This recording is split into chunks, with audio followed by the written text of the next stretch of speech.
Donc aujourd'hui, on est réunis pour parler des congés de vos salariés. Donc voici le sommaire, donc les congés payés, qui va être la plus grosse partie, mais aussi les congés exceptionnels pour événements personnels, les congés liés à la parentalité et les congés liés à la vie personnelle, et puis une partie d'échange si vous avez des questions sur tous ces points-là. En haut à droite de votre écran, vous avez un petit encadré vert avec un doigt et puis des questions. Pendant la visio, on va vous proposer des petits questionnaires, que ce soit quiz sur des questions ou alors sur votre association, où vous allez pouvoir répondre du coup directement dans l'onglet conversation, où vous aurez les réponses et vous allez pouvoir y répondre. Donc, ce qu'on va faire, c'est que dès maintenant, on va poser la première question, qui va servir de test aussi. Alors que j'ouvre le bon truc, démarrer, et normalement, ça doit s'afficher chez vous. Donc, si personne ne me dit rien, j'imagine que ça s'affiche. Et notre première question qui est donc, connaissez-vous votre convention collective qui s'applique du coup à vos salariés? Vous allez pouvoir répondre en cliquant sur la bonne et pas oublier de cliquer sur envoyer pour qu'on voit aussi les réponses de notre côté. Je vous laisse un petit moment pour pouvoir répondre en direct.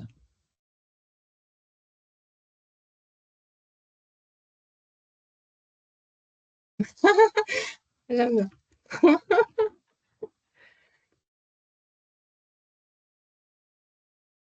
Les réponses s'affichent chez nous. Alors, on ne voit pas qui a répondu à quoi, là, comme ça, donc vous inquiétez pas, on ne poindra personne du doigt.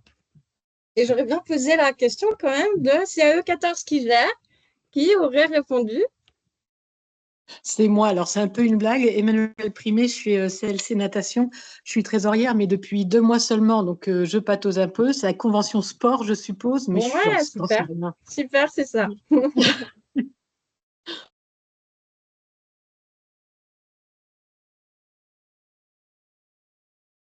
On a 3 réponses, je ne sais pas si c'est moi ou ça n'arrive pas, ou s'il y en a qui n'ont pas réussi à répondre. Est-ce que ça s'affiche bien chez tout le monde? Hop, je vois qu'on lève la main dans le chat. J'accepte.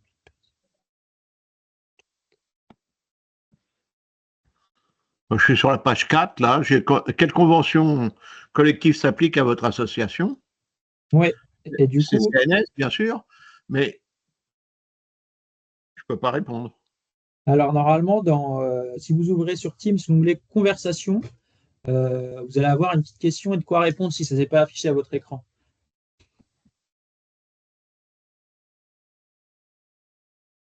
Et peut-être qu'il y a aussi des petits bugs et que ça ne s'affiche pas forcément.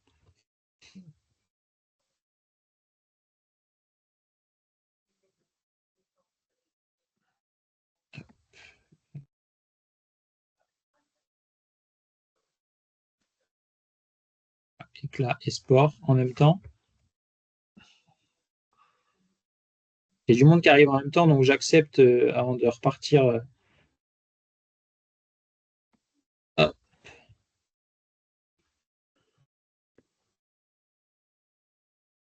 Convention sport, super, éclat. Si jamais ça ne s'affiche pas, vous pouvez faire comme ça en répondant directement dans la conversation, il n'y a pas de souci. Bienvenue aux quelques petits retardataires, entre guillemets, parce qu'on n'a pas laissé forcément les 10-15 minutes réglementaires, mais on vient de commencer. Je disais juste qu'en haut à droite, vous avez un petit logo vert qui dit qu'en fait, il y a un quiz qui s'affiche dans le chat auquel vous pouvez répondre soit en cliquant si ça marche, ou sinon directement en commentaire. Et du coup, pendant la visio, il y aura quelques slides où on a ce quiz. C'est là où vous enverrez les questionnements. Et d'un point de vue question, on s'est dit avec Jennifer qu'on prendrait les questions au fur et à mesure à chaque fin de sujet, chaque fin de thématique. Donc à ce moment-là, je vous poserai la question directement s'il y a des questions sur cette thématique que vous pouvez prendre la perpe. Hop, donc on continue. Alors, juste un petit rappel concernant la convention collective qui est appliquée dans vos structures. bien souvent, et c'est vraiment le cas d'une grosse partie d'entre vous, c'est pas par choix que vous appliquez une convention collective, hein. C'est l'objet de votre association défini dans vos statuts qui va faire que vous entrez dans le champ d'une convention collective et que par obligation, vous n'avez pas d'autre choix que de l'appliquer. Voilà. C'est pour ça que c'est important de bien définir son objet lorsqu'on crée une association, parce que lorsqu'on va devenir employeur, ça peut avoir des conséquences. Et il est tout à fait possible également d'en appliquer une par choix. Alors, donc on va commencer par les congés payés avec la première partie sur les règles d'acquisition et ces trois grandes questions. Qui bénéficie du droit à congés payés à partir de quand? À combien de jours le salarié a-t-il droit? Et l'impact des absences sur toujours l'acquisition. On verra un peu après les règles de prise qui vont être liées à cette acquisition. Donc, qui bénéficie du droit au congé payé? Alors, tous les salariés acquièrent des congés payés dès leur premier jour de travail. Peu importe le type de contrat, CDD, CDI, la nature aussi du contrat, comme par exemple un contrat d'apprentissage, un contrat aidé, ou le rythme de travail, temps plein, temps partiel, modulation, voilà, tout le monde acquiert des congés payés dès le premier jour de travail.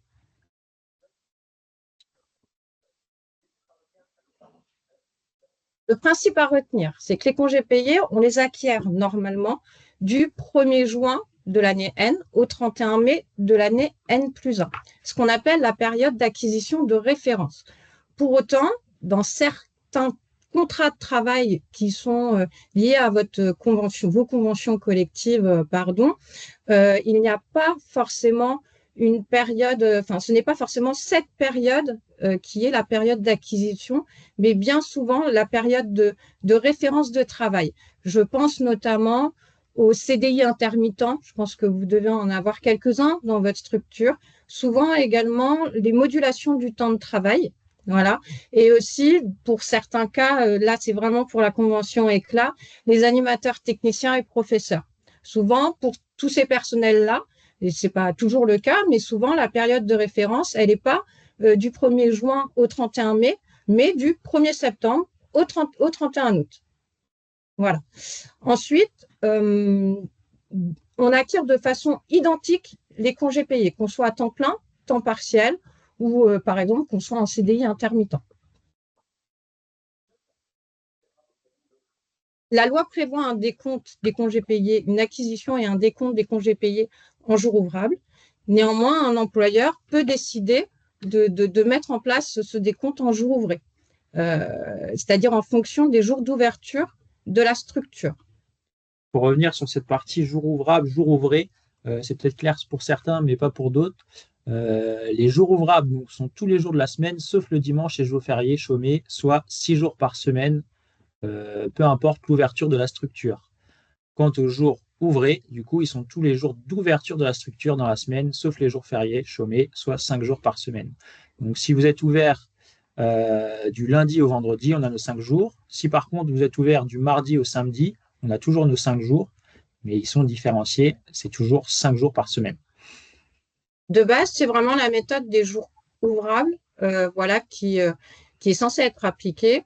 Lorsqu'on applique la méthode des jours ouvrés, on le verra un petit peu plus tard, il faudra toujours être vigilant, en fait, et faire attention que le salarié avec cette méthode-là ne soit pas lésé. Et ce qu'il faut retenir, c'est que si la structure est ouverte 6 jours par semaine, la question ne se pose pas. Il faut être en jour ouvrable. C'est beaucoup plus simple. S'il y en a qui m'ont suivi et qui ont vu le petit onglet en haut à droite quiz, je viens de lancer du coup la deuxième question. Et vous êtes plutôt jour ouvré, jour ouvrable, votre salarié peut-être qui prend pas de congé et qui travaille toute l'année, ou c'est toujours AE14 qui gère. Hop. Donc c'est pareil, normalement, dans la conversation, vous allez avoir la question et la possibilité de répondre du coup directement.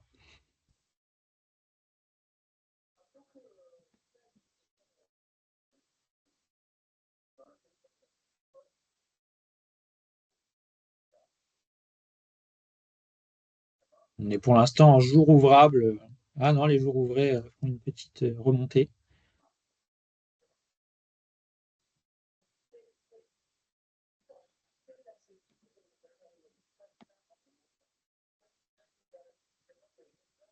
Merci pour les réponses. On continue. Donc, combien de jours mon salarié a-t-il le droit en fonction de s'il est en jour ouvrable ou jour ouvré? Donc là, c'est plutôt simple. En jour ouvrable, un salarié acquiert 2,5 jours par mois de travail effectif, soit 30 jours ouvrables par an. Et de l'autre côté, en jour ouvré, du coup, mon salarié acquiert 2,08 jours par mois de travail effectif, soit 25 jours ouvrés par an. Donc, ce qui revient au final à 5 semaines, soit de 5 jours, soit de 6 jours de congé.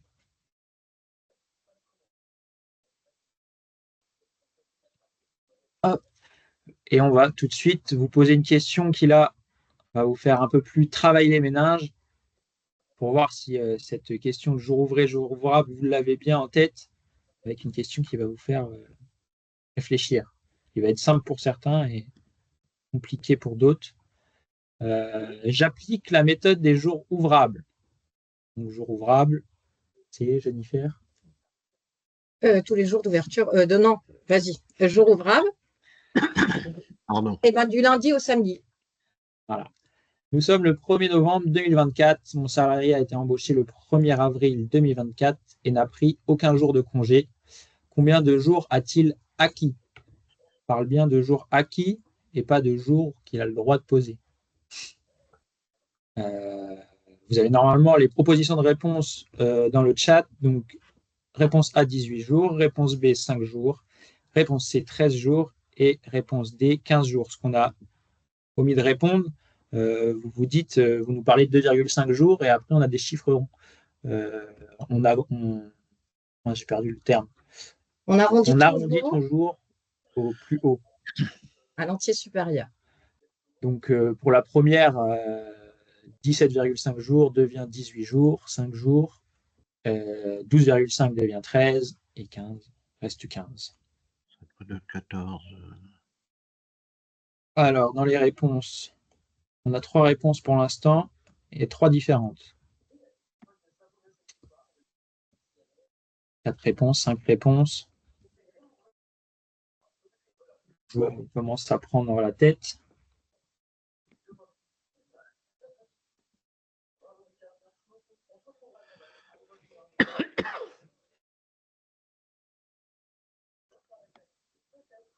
Je crois que 18 jours prend les devants.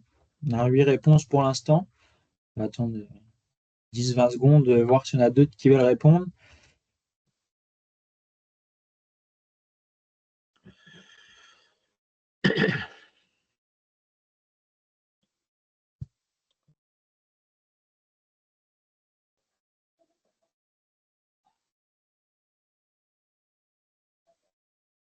La réponse 18 jours est celle qui ressort.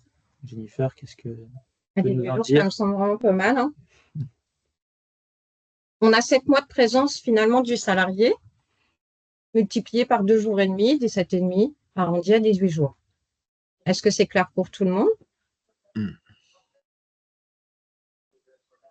S'il y en a qui, là, on est dans un moment où on a passé les 3-4 premières slides sur l'acquisition. S'il y a des choses pas claires, on peut prendre 2 ou 3 questions rapides pour essayer de clarifier les choses. Si on est allé un peu trop vite, il ne faut pas hésiter. Ouais. S'il y a des questions ou si, avec les explications, là, c'est un peu plus clair sur les 18 jours. Prenez la parole.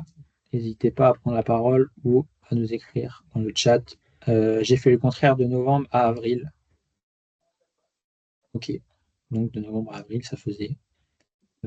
Ouais, du coup, ouais. La petite difficulté, c'était que on vous a mis des réponses qui pouvaient marcher en fonction des réflexions. On a essayé de vous piéger un peu. C'est clair pour tout le monde? Quelqu'un qui écrit dans le chat, je vais attendre un peu. Mais si c'est clair pour tout le monde, cette partie-là, on va pouvoir continuer. Hop. Toujours sur les règles d'acquisition. Ah, on a une question sur les arrêts maladie de longue durée. Eh ben, on va y venir après. Vous Exactement. nous devancez, mais effectivement, il y a de l'info. Ouais, on va y venir très bientôt. Donc, on verra si la question se pose toujours d'ici là. Hop. Il n'y a pas d'autre. Non? Non. Ok. Donc, concernant l'impact des absences sur l'acquisition des congés payés, certaines absences donnent automatiquement droit à ouverture de congés payés, comme le congé maternité, paternité, d'adoption, ce qui est lié à la parentalité d'une façon générale. Les arrêts de travail pour accident du travail, de trajet, de maladie professionnelle, et ce, peu importe la durée. Et dorénavant, voilà, les arrêts de travail pour maladies non professionnelles. Voilà. Depuis le 22 avril 2024, paru le 23 avril, la loi est parue le 23 avril, la France s'est mise en accord avec ce que lui demandait l'Europe. Voilà. La loi prévoit dorénavant qu'on acquiert 2 jours ouvrables par mois en fait d'arrêt de travail pour maladie non professionnelle. Alors en jours ouvrés, on vous l'a traduit, soit 24 jours ouvrables par an. Merci. Les conventions collectives, alors pour Addisfa, je m'excuse, je n'ai pas fait la recherche, mais néanmoins, c'est une convention qui est assez avantageuse. Donc, il me semble qu'elle prévoit quand même une acquisition de base. Les conventions collectives, à la base, prévoient une acquisition de 2 jours et demi pendant le maintien de salaire. Néanmoins, la loi prévoyant maintenant 2 jours, il va falloir comparer les 2 règles qui peuvent s'appliquer et prendre la plus favorable en fait maintenant pour le salarié.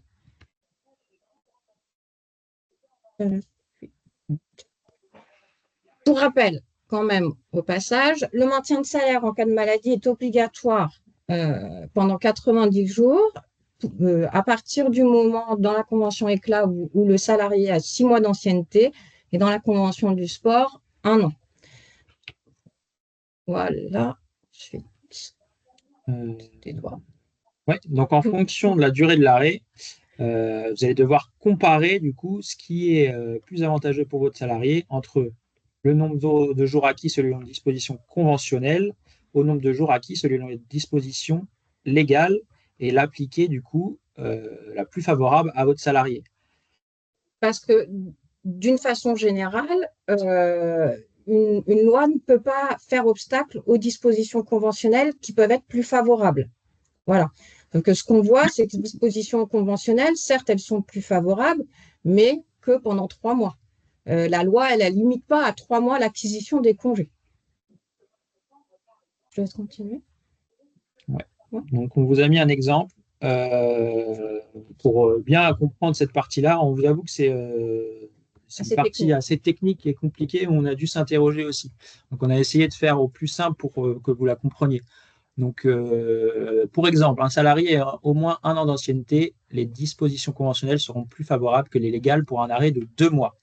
Donc, 2 mois fois 2,5 pour les conventions collectives et 2 fois 2 jours ouvrables pour la loi. Par contre, pour un arrêt qui dépasse les 6 mois, on va se rendre compte que là, les dispositions légales vont devenir plus favorables.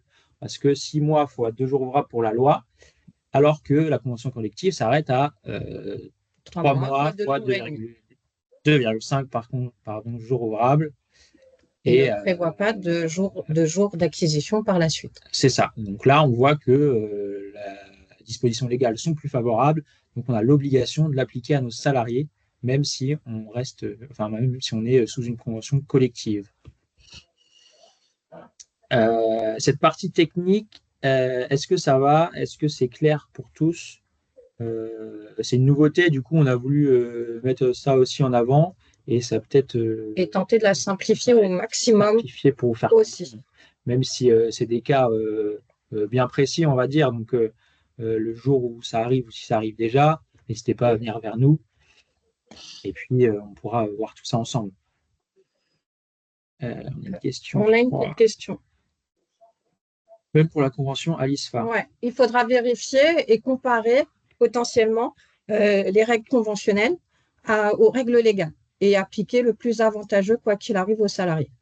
Mais de mémoire, à vérifier dans la convention, il me semble qu'on est sur du maintien de salaire, en termes de durée de maintien de salaire dans la convention, on est sur 6 mois, je ne veux pas dire de bêtises, et pour le coup, la convention voilà, peut, dans le deuxième cas, être plus avantageuse, le cas qu'on a là pour un arrêt de 6 mois, plus avantageuse que les dispositions légales. Est-ce que c'est clair du coup pour cette question?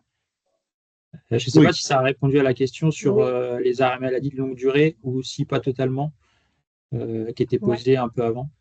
Si c'est bon, je vois qu'on hoche de la tête, donc on va dire que c'est bon.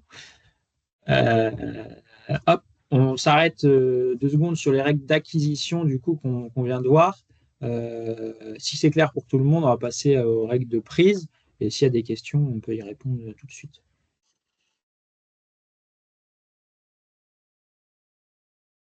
Hop, et bien allons-y. Donc, on va répondre à ces questions sur les règles de prise. Qui fixe les dates de prise de congé? Sur quelle période doivent-ils être pris? Un fractionnement est-il possible?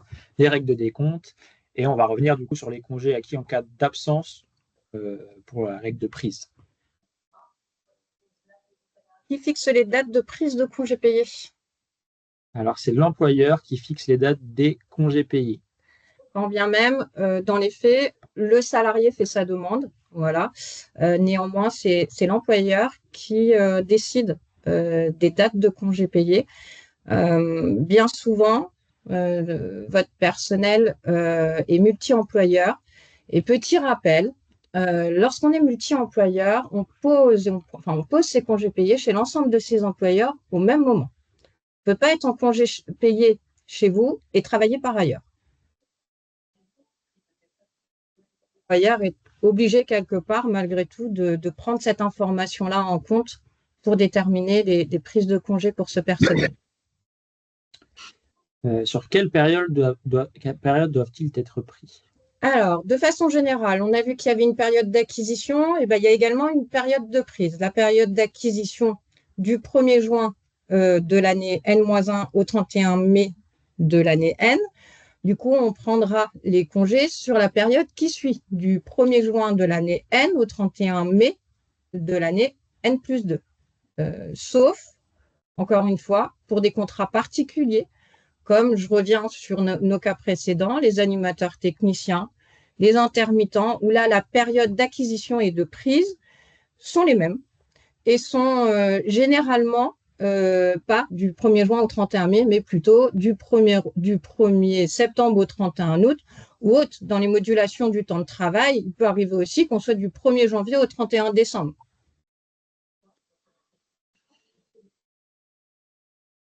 Avec la loi travail, les dispositions légales prévoient que la prise des congés peut être prévue dès l'année de l'embauche des salariés. Ce qui pouvait se passer avant, c'est qu'on devait attendre 1 an avant de pouvoir poser ces congés. Avec cette loi, du coup, les salariés peuvent prendre directement, dès qu'ils acquièrent, des congés payés. Ça légalise un petit peu la pratique qui existait de prendre ces congés par anticipation. Je les ai acquis, je suis obligée d'attendre. Bien souvent, on demandait à les prendre en avance. Voilà, on légalise les choses. Après, ce qu'il faut retenir quand même, c'est qu'un employeur ne pourra pas imposer la prise de congés payés par anticipation. C'est bien aux salariés de demander cette anticipation. Donc, combien de jours doivent être pris? On va avoir un congé principal, donc le congé principal de 24 jours ouvrables ou 20 jours ouvrés. Sur ce congé principal, il est obligatoire de faire prendre aux salariés au moins 12 jours ouvrables ou 10 ouvrés consécutifs au cours de la période légale de congé payé qu'on a vu, donc le 1er mai au 31 octobre. Je me permets, j'interviens, parce que j'ai eu la question aujourd'hui Même pour les modulations du temps de travail, les intermittents, les animateurs techniciens, pour tout ce personnel qui ont des rythmes de travail bien particuliers, il est obligatoire de faire prendre à minima 12 jours ouvrables entre le 1er mai et le 31 octobre. Je laisse continuer. Et du coup, on a le congé principal et on a la 5e semaine, donc la 5e semaine de congé payé. Et ces jours ne peuvent pas être accolés au congé principal, donc on ne peut pas prendre ces 5 semaines de suite. Sauf, par exception, pour des salariés qui ont des contraintes géographiques ou qui ont au sein de leur foyer un enfant malade, un adulte handicapé, enfin voilà, des personnes en perte d'autonomie, quoi. Sur le congé principal, une prise en plusieurs fois est-elle possible? Alors, en respectant toujours ces 12 jours ouvrables consécutifs ou 10 jours ouvrés de mémoire pris entre le 1er mai et le 31 octobre, il est tout à fait possible de fractionner ce congé.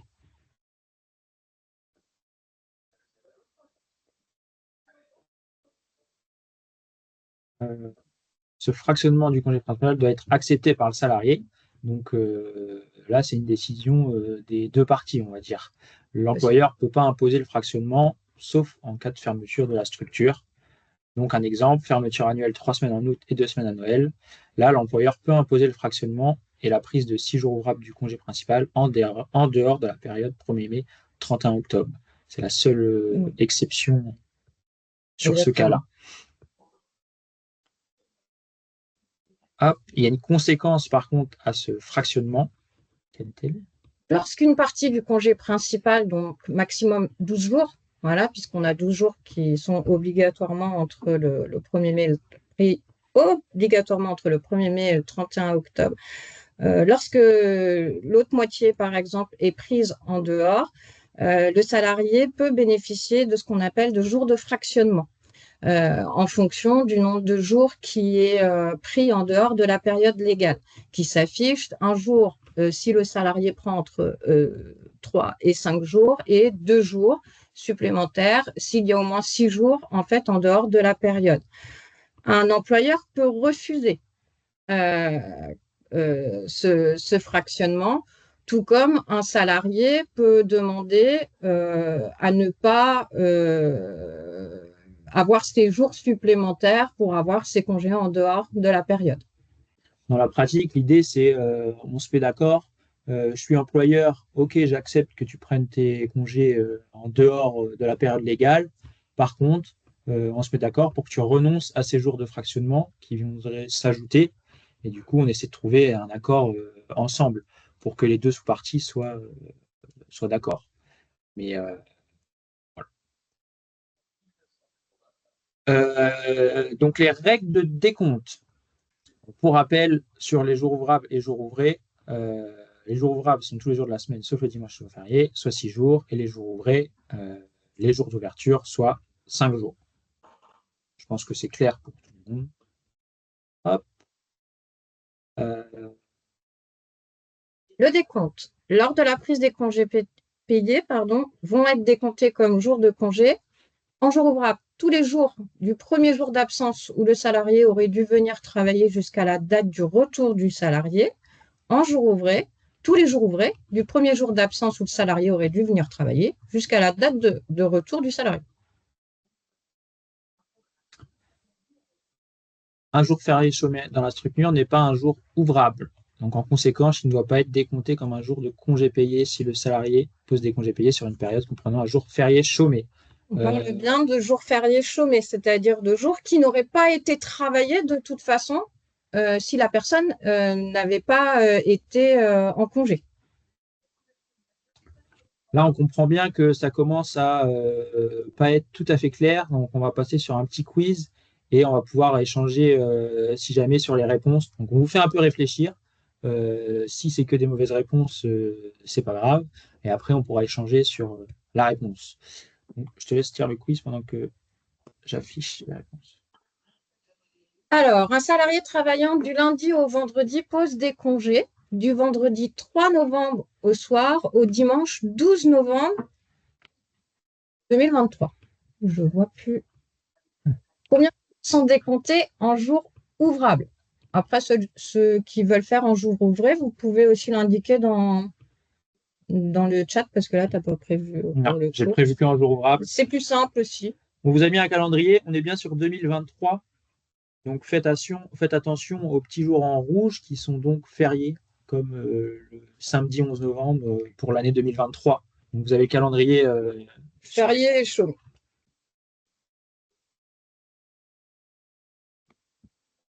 On vous laisse un petit temps de réflexion et puis de réponse.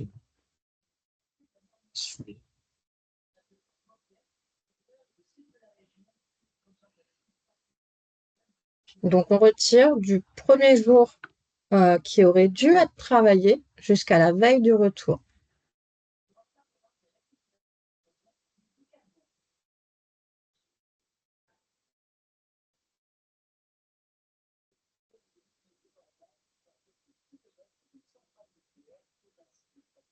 On a un peu de réponse, à égalité quasiment.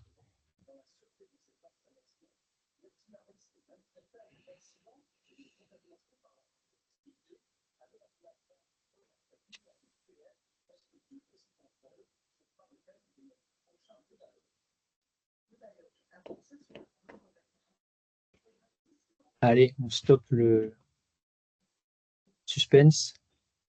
Explique-nous tout, Jennifer. Alors, on va retirer 5 jours. On va décompter 5 jours. J'ai plus le calendrier. Est-ce que tu peux réafficher le calendrier, s'il te plaît? Ça va être plus facile. Voilà.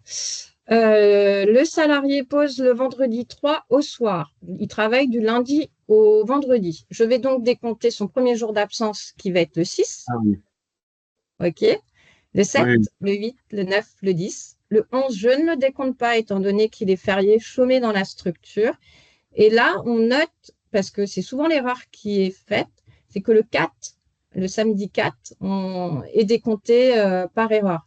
Finalement, ce n'est pas un jour où il aurait dû travailler, c'est son jour de repos. Son premier jour d'absence, c'est bien le 6. Et en jour ouvré, on aurait décompté également 5 jours. Le 6, le 7, le 8, le 9 et le 10. Tout à l'heure, je vous ai indiqué qu'on pouvait appliquer la méthode des jours ouvrés, mais qu'il fallait faire attention que ce ne soit pas moins favorable aux salariés. Là, si, ça n'arriverait pas, mais si on avait 5 semaines posées de cette manière-là, on se retrouverait vite avec des salariés qui auraient plus de congés en jour ouvrable qu'en jour ouvré. Je m'explique.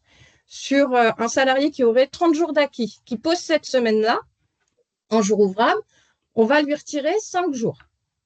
Il va donc lui rester, le calcul, 25 jours, donc un peu plus de 4 semaines. Quelqu'un qui est en jour ouvré, on va lui retirer 5 jours. Sur ces 25 jours acquis, il va lui rester que 4 semaines finalement. Vous voyez, dans ce cas, il sera nécessaire en jour ouvré d'ajouter un jour de congé au compteur du salarié, de manière à ce que l'application que la méthode des jours ouvrés ne soit pas moins favorable que la méthode des jours ouvrables. Est-ce que c'est clair pour tout le monde?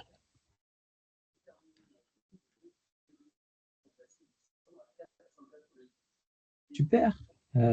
Deuxième quiz à la suite pour continuer la réflexion avec un cas qui concerne peut-être aussi certaines structures. Cette fois-ci, un salarié travaillant du... Pardon, c'est la même question. Oui, c'est ma faute, je t'ai fait revenir. Cette fois-ci, un salarié travaillant uniquement le lundi pose des congés toujours du lundi 6 novembre au dimanche 12 novembre. Donc, on vous a indiqué premier jour d'absence et veille de retour. Cette fois-ci, pour cette personne qui travaille une journée le lundi, mais qui prend du coup toute la semaine, combien de jours sont décomptés en jours ouvrables? Je vous ai envoyé la question normalement. Donc, 1 jour, 5 jours, 7 jours, 6 jours. Et c'est un petit temps de réflexion et de réponse.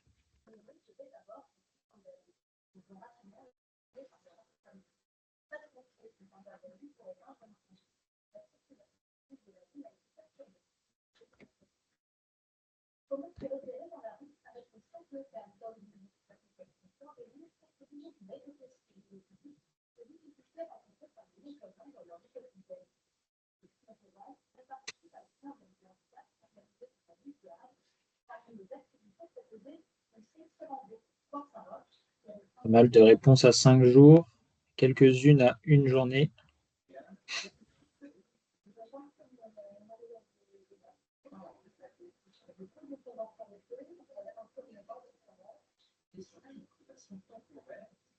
Alors, je te laisse le calendrier pour Ouais, c'est facile. expliquer la réponse. On acquiert et on décompte à temps plein et à temps partiel exactement de la même manière. Mon premier jour d'absence, c'est bien le lundi 6. Je reviendrai que le lundi 13.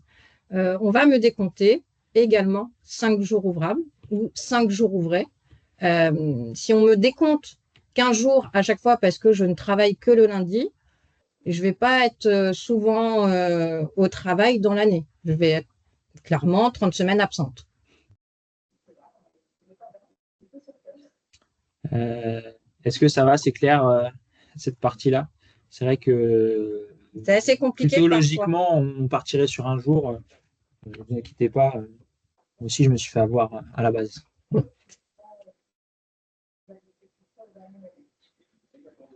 Bah, s'il travaille que le lundi, je vois pas pourquoi on compte d'autres jours. Hein.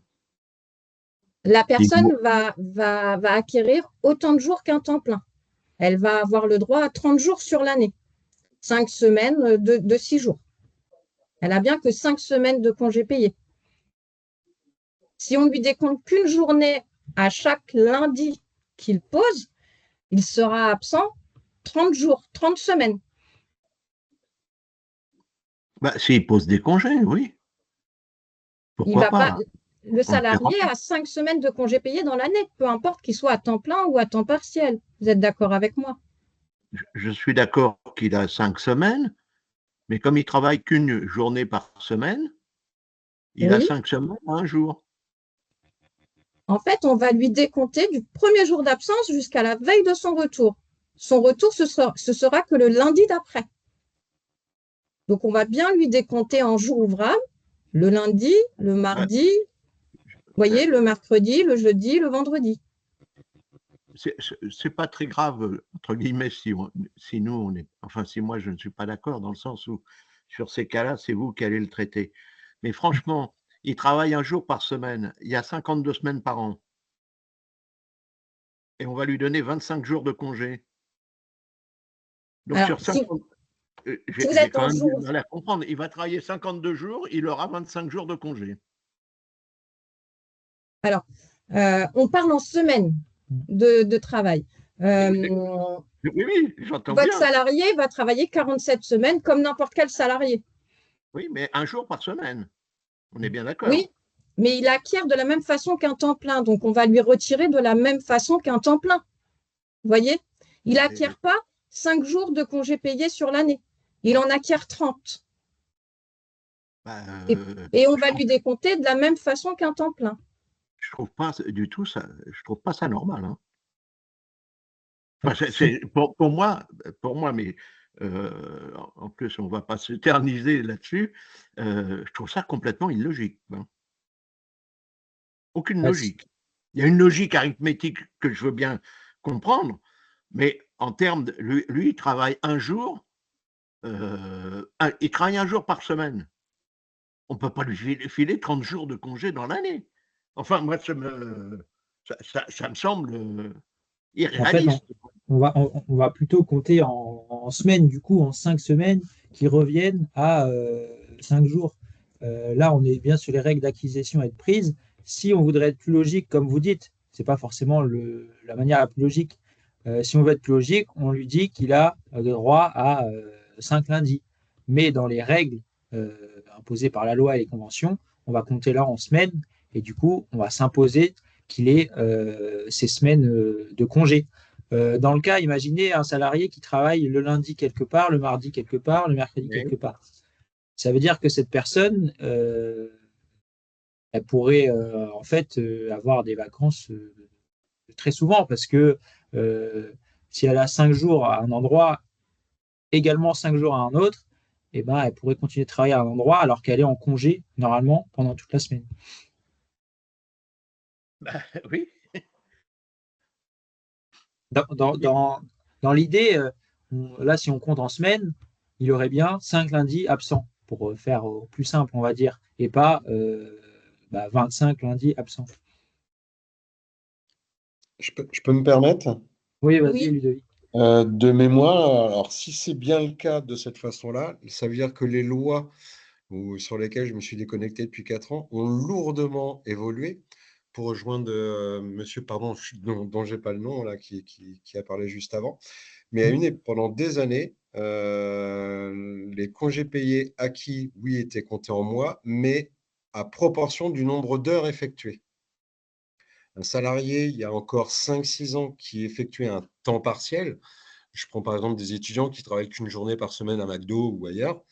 En travaillant qu'une journée par semaine, ne peuvent pas acquérir 2 jours et demi de congés par mois, puisqu'ils n'effectuent pas un mois, puisqu'un mois, c'est 100, en fonction de son niveau, c'est entre 150 et 160 heures. Je croyais que 2 jours de congés et demi par mois étaient aussi proportionnels au nombre d'heures Non, effectuées par mois. il n'y a pas de proportion. Enfin, voilà, on est bien sur, pour l'ensemble du personnel, 2 jours et demi en jour ouvrable, voilà, acquis par mois de travail, par mois de travail effectif, Et soit parmi effectifs effectivement complets. 30 jours par an. Et bien évidemment, on décompte de la même façon que pour un temps plein. Sinon, c'est ce qu'on disait tout à l'heure, quelqu'un qui travaillerait que le lundi et qui acquiert 30 jours de congé, si on lui décompte à chaque fois que le lundi, effectivement, il va être 30 semaines absent sur l'année. Mais si ce salarié-là donc pose uniquement une journée, puisqu'il travaille que le lundi, il est étudiant. Il pose que le lundi, il pose qu'une journée. Ça lui donne droit, donc il faut accepter sa journée, la journée de congé qu'il pose, et donc ça lui donne droit à 25 ou 30 lundis absents au boulot, quoi. Non, Bah, c'est Ça pour ça rejoint ce que vous qu'on va disiez venir avant. décompter les 5 jours de la semaine. C'est pour ça Ouais, que mais les s'il règles de pose qu'une décompte, journée, elles s'appliquent. s'il pose qu'une journée. Là, j'ai un bug aussi en droit social où je me suis déconnecté depuis 4 ans, mais ça me fait bizarre. Ou alors la loi a complètement évolué dans ce En sens-là, fait, hein. justement, Non, mais c'est pour ça qu'on lui décompte 5 jours pour venir. non, mais si moi je vous suis avec la logique que j'ai, hein, il travaille 6 jours chez 6 employeurs différents. Donc, il travaille le lundi chez quelqu'un, il a 25 jours de congé. Le mardi, il travaille chez quelqu'un d'autre, il a 25 jours de congé. 6 fois 25, 150. Ça veut dire qu'il a 150 jours de congé. Non, Cumulé sur 5 entreprises différentes. Eh ben on oui. acquiert de façon générale, voilà, on acquiert 5 semaines et on doit les prendre sur les mêmes périodes chez l'ensemble de ses employeurs. J'entends bien, mais il y a quelqu'un qui travaille, il va travailler 7 heures le lundi et pas le reste de la semaine. Donc, c'est pas normal de lui donner le même nombre de jours de congé, franchement. Après, c'est pas une question d'être normal ou pas normal. Là, on vient rappeler les règles imposées par la loi et les conventions. Ça peut être incompris ou ça peut être pas logique, mais c'est bien les règles qui sont imposées. Donc, c'est ce qu'on Donc, il faut présente. être Après, vigilant. voilà, le débat peut être Ça veut dire qu'il ouvert. faut être vigilant sur ce genre de situation. Un employé, voilà, ou un Ouais. employeur sur quelqu'un qui remplit ces critères-là, à partir du moment où on le sait, à partir du moment où il pose qu'une seule journée de congé payé, il faut lui refuser, il faut lui en prendre 5. Ah, mais on lui en prend 5, c'est ce Oui, qu'on mais il qu'on en prend dit en 5, mais fait. s'il n'y pose qu'une journée, on a le droit de prendre une journée. Et s'il pose qu'une Oui, mais journée qui travaille que le lundi, en fait, en il a décompte, posé sa semaine. ça lui fera pas un jour de décompté. Ça sera la semaine. On est d'accord. Ouais, c'est ça. Donc là, par contre, Oui, c'est tout à fait. d'office pour lui retirer 5 jours, C'est ça. Ah oui, bien sûr. même 5 ou s'il 6 pose en qu'une journée. fonction de comment ça tombe, quoi, des jours dans la semaine. Là, on était sur 5 jours parce qu'il y avait le samedi 11 novembre de férié. Oui, il faut raisonner de façon assez simple. Mais, On après, si je puis... continue. Oui, Pardon. vas-y, merci. Si vous voulez, on pourra rééchanger ultérieurement ou sur vos cas, n'hésitez pas à reprendre contact avec nous. Non, mais c'est quand même des cas un peu particuliers. Ouais, mais Donc, c'est pour ça il qu'on faut voulait le traiter mettre ça aussi de en façon avant. particulière.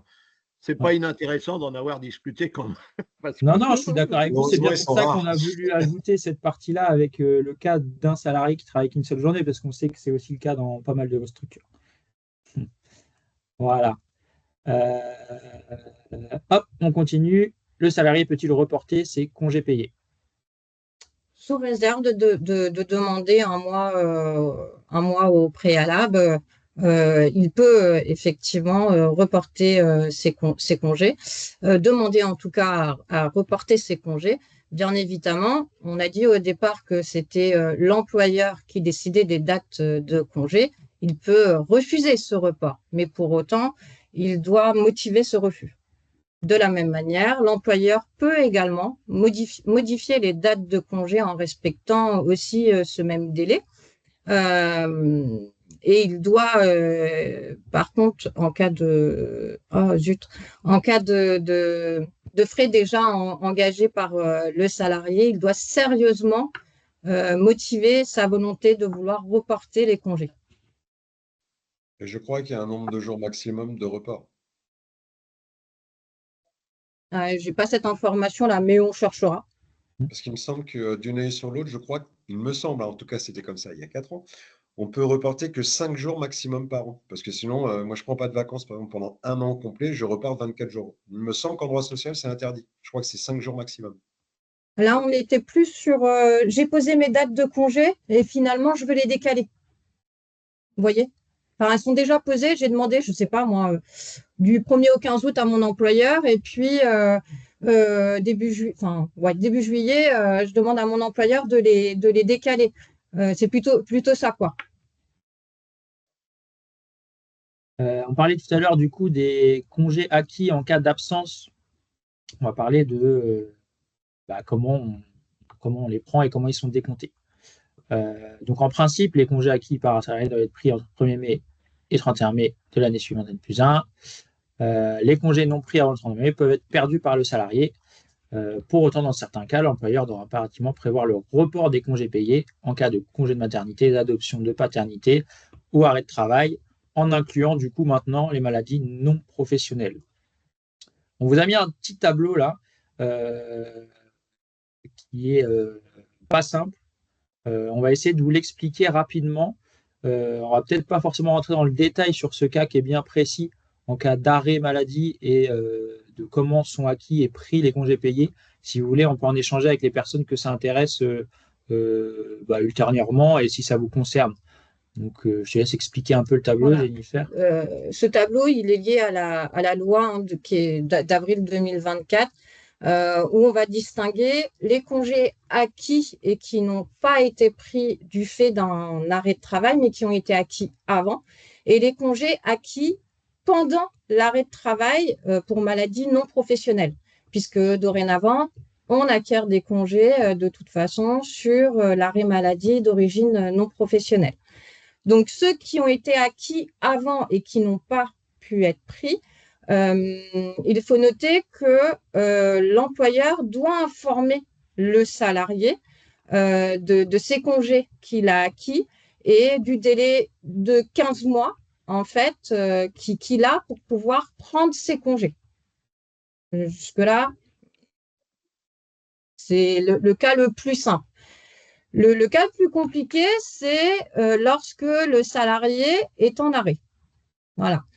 Si votre salarié, à la fin de la période d'acquisition des congés, est en arrêt depuis moins d'1 an, les congés payés acquis sur cette période sont reportés après le retour du salarié dans un délai de 15 mois à compter de la notification, l'information faite par l'employeur. C'est-à-dire votre salarié, il revient, je ne sais pas, au 1er juillet. Au 1er juillet, vous l'informez que ces congés qu'il a acquis jusqu'au 31 mai, il a 15 mois pour les prendre, en fait, à partir de son retour. L'information est une obligation pour fixer justement les 15 mois. C'est pas le salarié revient, il est censé savoir, il faut vraiment l'informer. Et il y a le cas du salarié qui est en arrêt depuis au moins 1 an. Et là, dans ce cas-là, dès la période de fin d'acquisition, donc pour le coup à partir du 1er juin, le délai de 15 mois s'applique automatiquement pour reporter ses congés. C'est un cas assez compliqué. Ce qu'il faut bien noter là-dessus, c'est que c'est bien à l'employeur comptabiliser et d'informer son salarié, sinon la période ne va pas s'activer. Donc, si vous avez des cas comme ça, on est aussi là pour ça avec 14. N'hésitez pas à venir nous questionner et nous dire je ne sais pas forcément comment faire et à quel moment on peut vous aider pour faire le décompte et pour vous dire comment l'informer. Il faut bien se rappeler que c'est à vous, du coup, de l'informer, sinon cette période ne s'active pas. Hop. On va passer sur les congés exceptionnels pour les événements personnels rapidement et puis on va essayer de défiler et puis on prendra les questions à la fin sur l'ensemble du coup de la vision. Donc les congés exceptionnels pour événements personnels, on vous a mis une liste qui n'est pas définitive, il y en a d'autres. Les congés que vous voyez là, ils sont applicables dans la convention sport ainsi qu'Éclat et ainsi qu'à l'ISFA. Voilà, donc il y a le congé naissance, mariage, Pacs du salarié, mariage d'un enfant. Voilà, vous avez toute la liste des décès, malheureusement, déménagement. Qu'est-ce qu'on a d'autre? L'annonce de la survenue d'un handicap, d'une pathologie, tout ça lié à l'enfant, malheureusement. Les conventions collectives prévoient aussi, donc ce sont, excusez-moi, des congés qui doivent être pris dans un délai relativement proche de l'événement et ils sont rémunérés. Voilà. Comme disait Noé, là, on a fait le choix de prendre que ces congés-là parce qu'ils sont dans les deux conventions collectives. Pour information, dans la convention Éclat, il y a des congés supplémentaires. Après, voilà, le cas échéant, vous venez vers nous si vous souhaitez. On pourra vous informer ou vous pouvez aussi retrouver sur les Legifrance tous ces congés-là liés à votre convention collective. Les jours sont différents du coup en fonction du congé.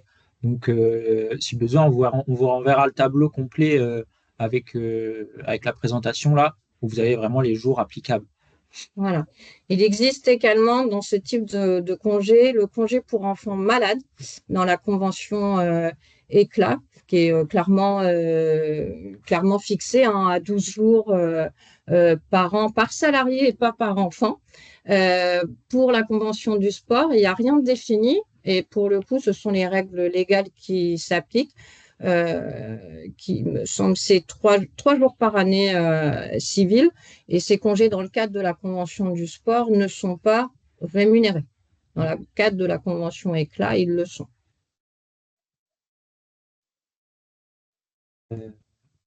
Hop.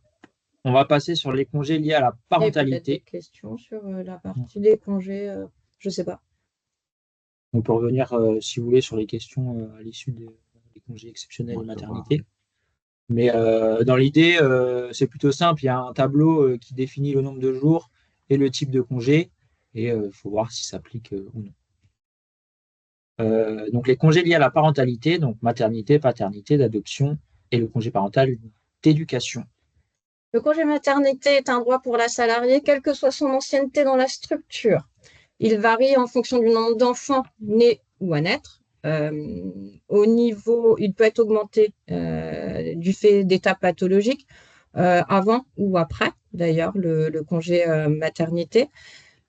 Mon terme de rémunération, la convention collective du sport, prévoit le maintien de salaire sans condition d'ancienneté. Pour la convention Éclat, il faut avoir 6 mois d'ancienneté pour en bénéficier. Le congé maternité, il est obligatoire. La maman, elle ne peut pas renoncer, en fait, à la totalité de son congé. Par contre, elle peut le réduire fortement, la moitié même, voilà, si elle le veut, tout en respectant un minima 6 semaines de congé après l'accouchement. Elle peut aussi reporter une partie de son congé prénatal sur la suite de son congé maternité. Pour le congé paternité. Je me permets, je rajoute juste.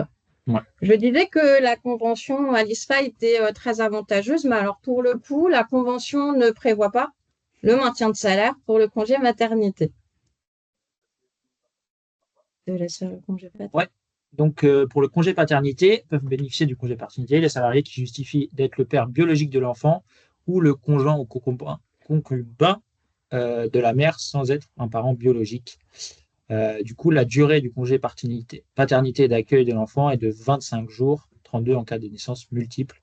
La convention du sport ne prévoit pas le maintien de salaire. Par contre, pour la convention éclat, le maintien de salaire est obligatoire à partir de 6 mois d'ancienneté. Concernant ce congé, il peut être pris en 2 périodes.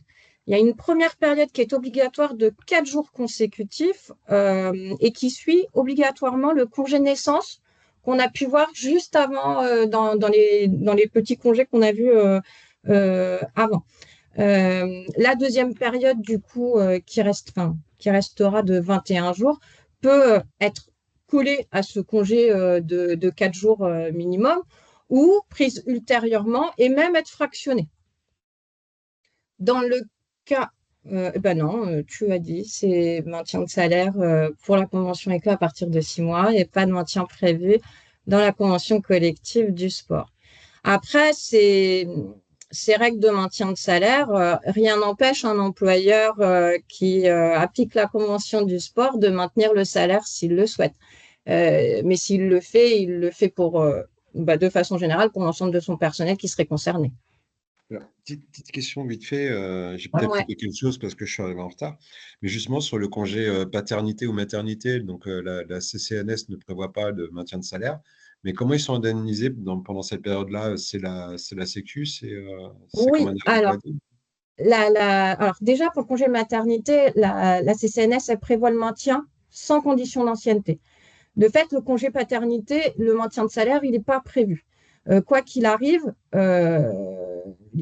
c'est quand même conditionné à des ouvertures de droit, mais oui, il y a une indemnisation par la sécurité sociale. D'accord, merci. Mmh. Donc, la troisième possibilité, le congé d'adoption. Donc, tout salarié, quelle que soit son ancienneté, peut bénéficier d'un congé d'adoption dès lors qu'il justifie de l'arrivée au foyer d'un enfant adopté en France ou à l'étranger. Donc, la durée varie en fonction du nombre d'enfants et du nombre d'enfants que le parent a déjà en charge. Il y a un minima de 16 semaines. Il peut être fractionné en 2 périodes et réparti entre les 2 parents. Voilà. S'il est réparti entre les 2 parents, il peut y avoir des jours supplémentaires, 25 en plus. Pour la convention éclat, le maintien de salaire est obligatoire à partir de 6 mois d'ancienneté et la convention sport ne prévoit toujours pas de maintien de salaire. Non. Prévoit le maintien de salaire sans condition d'ancienneté. Ah oui, ça voilà. Par contre, Adisfa, pour le coup, prévoit toujours pas effectivement le maintien de salaire. Voilà. Et à la dernière possibilité, le congé parental d'éducation est un droit ouvert à tout salarié, père, mère, qui justifie d'une ancienneté minimale d'une année à chaque naissance ou à chaque adoption d'enfant. Il peut être total ou partiel. Rien n'empêche un salarié de vouloir prendre certaines heures et de rester salarié par ailleurs. Et dans ce cadre, il est indemnisé par la CAF, il me semble. Je ne veux pas dire c'est la CAF, de mémoire. OK pour les congés parentaux. Donc, on arrive sur la dernière partie, les congés liés à la vie personnelle du salarié. Donc, on a indiqué 3, le congé de proche aidant, de présence parentale et de solidarité familiale. Donc, le congé de proche aidant. Alors, c'est pour accompagner un proche qui présente un handicap ou une perte d'autonomie. Il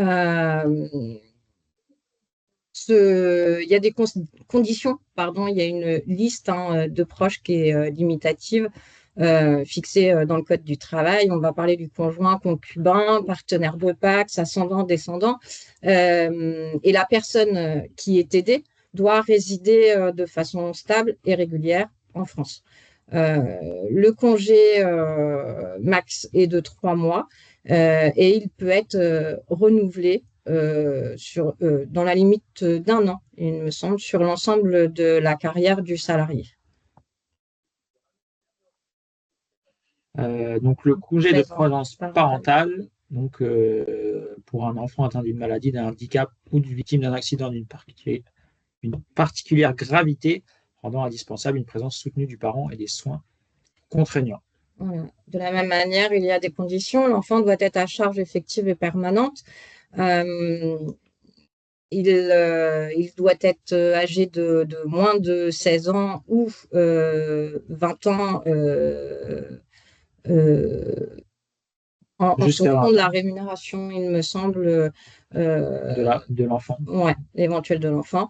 Euh, il est limité à 310 jours ouvrés par enfant à prendre sur une période maximale de 3 ans.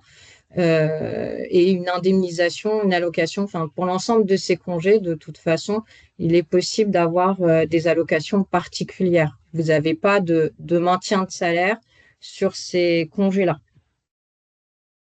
Le On oublie. troisième, le congé de solidarité familiale, donc un proche souvent d'une pathologie mettant en jeu de pronostic vital ou étant en phase avancée au terminal d'une affection grave et incurable. C'est pareil, du coup, il y a des conditions bien précises, donc toujours ascendant, descendant, frère ou sœur, et c'est 3 mois renouvelables une fois.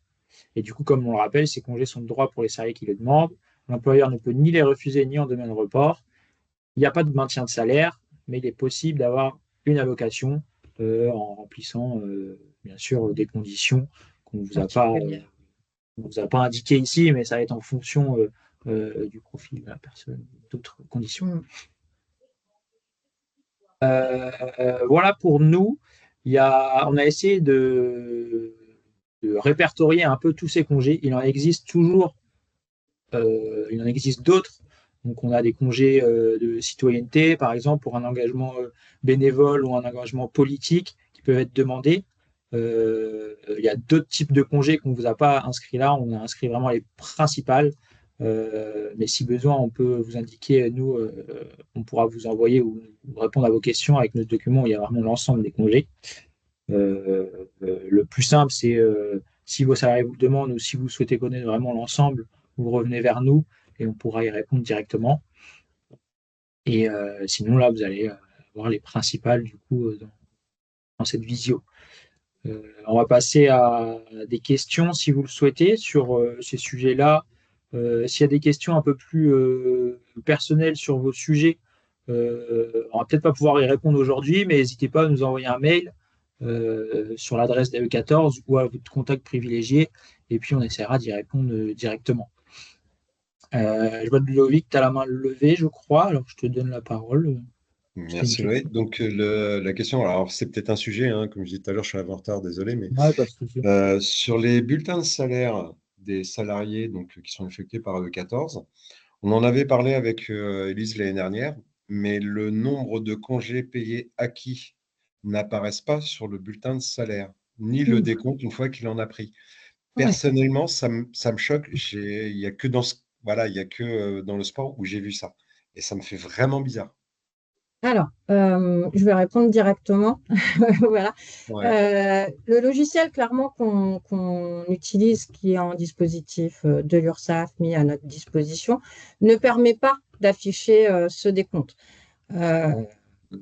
Ce qui Il n'y a pas d'éclat qui justifie pourrait être parce rajouté? que ce compteur n'est pas obligatoire légalement sur le bulletin de salaire. Ce qui est obligatoire sur le bulletin de salaire, par contre, c'est la prise des congés payés. Très clairement, quand votre salarié est en congé, je dis une bêtise, du 1er au 15 août, j'aime bien cette période, ça doit être indiqué sur les bulletins de salaire. Dans votre structure, il est important, effectivement, d'avoir ce suivi. Mon salarié a acquis combien de jours, il en a pris combien, il part, je lui en dois combien. Vous voyez? Ouais. Et le cas échéant, si vous voulez, je ne sais pas qui suit votre dossier, mais vous pouvez envoyer un petit mail, on peut vous envoyer un petit outil en fait pour faire ce décompte-là en interne. Il est vraiment important de l'avoir en interne. Ah bah, du coup, depuis l'année dernière, je le fais. Mais voilà, ça me choque personnellement, puisque après être passé par de multiples entreprises et moi-même ayant été employeur pendant des années, c'était mis systématiquement. Oui, mais ce n'est pas Même une si ce n'est pas obligation à ce jour. même, voilà. Non, mais même si ce n'est pas Après, obligatoire de le faire apparaître, il y a moins de questions qui se posent. Ça fait gagner du temps et ça simplifie les choses derrière. c'est les logiciels de paie, quoi, aussi. Enfin, voilà. Et ils n'ont pas Ouais, besoin de c'est vrai que rajouter des cases. c'est plus c'est vrai, une question technique, mais après, le but de ces visios aussi, c'est de prendre vos retours sur un peu l'ensemble des questions et voir comment nous, on peut continuer à vous accompagner, que ce soit en vous fournissant ce petit tableau de suivi ou voir quelles sont les possibilités. Après, on prend les retours, bien sûr. Là, c'est vrai que c'est plus un technique, j'ai Ouais. l'impression, Parce que voilà, C'est pas mais ça prévu, revient hein. pas mal. Hein, le hasard de la vie, hein, voilà, on a tous les uns les autres pas mal de connaissances en commun et c'est un sujet qu'on m'a abordé il y a 15 jours, par exemple. Ouais, comment ça se fait que enfin, est-ce que c'est lié à l'organisme? Parce que voilà, je connais un petit peu de choses quand même. Et on me dit, ouais, il n'y a pas les décomptes, il n'y a pas les congés payés acquis, les salariés, ils ne savent pas. Voilà, c'est des associations qui ont plusieurs salariés. Ils disent, ouais, s'il faut qu'on tienne le décompte de tout le monde, enfin, on n'est que bénévole et c'est compliqué, quoi. C'est une Ouais, histoire de faciliter le quotidien de chacun, quoi. bien sûr. Ouais. Ouais. Et quand il n'y a qu'une personne, enfin, quand il y a une personne pour tout un ensemble qui gère tout ça de façon informatique, je pense que ça pourrait simplifier la vie à beaucoup de structures bénévoles.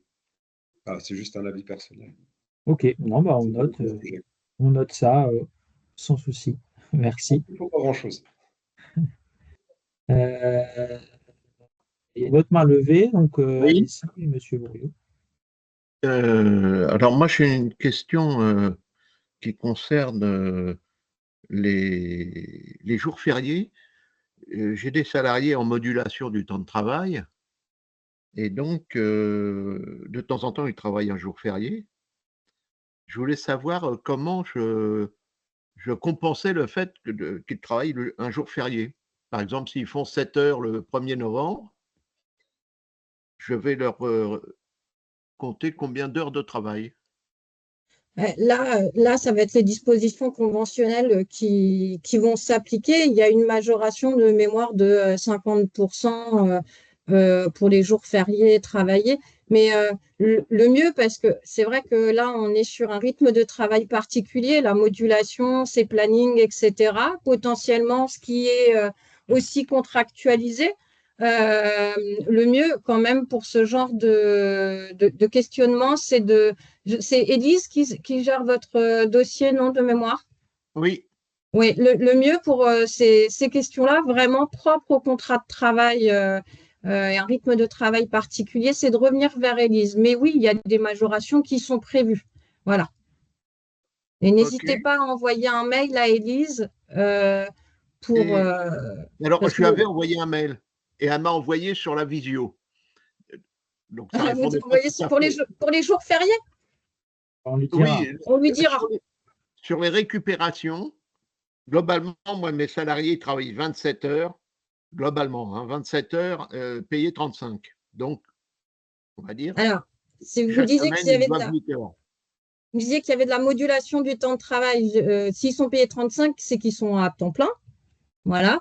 Et la modulation, c'est faire varier le temps de travail d'une semaine sur l'autre avec un 1582 heures de mémoire dans le sport sur l'année.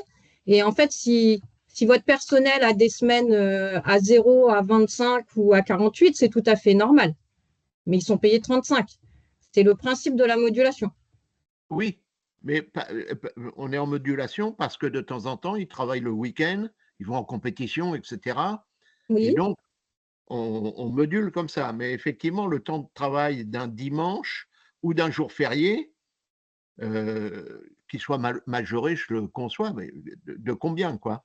Moi, je pense qu'il y a plusieurs choses en fait, parce que tout à l'heure, vous m'indiquiez, en gros, en moyenne, ils font 27 heures, payés 35, et du coup, il y a une histoire de récupération a priori Voilà. pour vous. Là, il faut vraiment voir les choses. À la limite, on peut se voir lors d'un rendez-vous pour fixer vraiment tout ce qui tourne autour de la modulation, parce que c'est pas qu'une question de récupération, je pense. Vous voyez? Tout OK. un ensemble. Vous avez vos plannings qui sont fixés peut-être à l'année aussi? Alors, ils sont fixés à l'année, mais par exemple, la ville peut très bien nous avertir très tardivement, c'est-à-dire 2 jours avant, que la salle, on ne pourra pas avoir accès à la salle pendant du mardi au dimanche, par exemple. Ouais, mais ce genre de choses, le mieux, c'est de le voir vraiment en particulier. D'accord. Ouais. OK. On dira à Élise de vous renvoyer un mail et si vous voulez, pour fixer un rendez-vous Ouais. directement, ça va être plus simple, je pense. Ok, très bien. Merci. Du coup, la IFA JSF, ça rejoint un peu le propos de Ludovic. Ça revient pas mal. On va se questionner peut-être pour essayer de trouver des solutions plus simples ensemble et puis on viendra vers vous. On a une question. Un salarié ne souhaite pas prendre 12 jours consécutifs entre 1er mai et 31/10. Est-ce possible? Exemple, 6 jours en juin et 6 jours en septembre. Ouais, alors, entre le 1er mai et le 31 octobre, en fait, entre le 1er mai et le 31 octobre, on a le congé principal de 24 jours, donc 12 jours consécutifs obligatoires.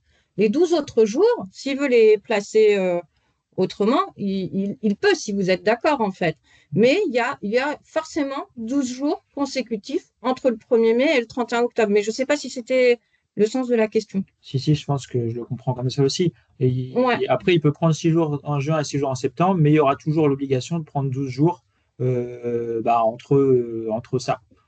Les 12 jours consécutifs, ils sont bien obligatoires et ils ne sont pas modulables. Dans 6 jours en juin et 6 jours en septembre, d'accord. Je ne sais pas si ça répond à la question totalement ou pas. J'ai quelqu'un qui écrit dans le chat, je vais attendre la question et là, pour pour le pouvoir coup, y répondre. En fait, je continue. À partir du moment où il y a les 12 jours consécutifs pris entre le 1er mai et le 31 octobre, et que les 12 autres jours du congé principal sont pris, certes, de façon séparée, mais toujours dans cette période-là, je reviens à l'histoire des jours de fractionnement, ils ne sont pas dus. On est bien dans la période du congé principal, dans la période légale de la prise. Les jours fériés chômés doivent-ils être récupérés lorsque ce sont des jours où l'on travaille? Les jours fériés chômés. Vas-y, lis bien. Alors, s'ils sont chômés, ils ne sont pas travaillés, les jours fériés chômés doivent-ils être récupérés? Je suis désolée, peut-être. Si je comprends bien la question, donc si on prend voilà, l'exemple du 1er novembre, si c'est un jour travaillé, est-ce qu'il doit être récupéré vu qu'il est jour férié? En fait, il est férié, mais pas chômé. Je pense que c'est plutôt ça. Il est férié, mais travaillé dans la structure. Oui, il y a des règles qui sont prévues dans les conventions collectives de récupération avec majoration. Tout à fait.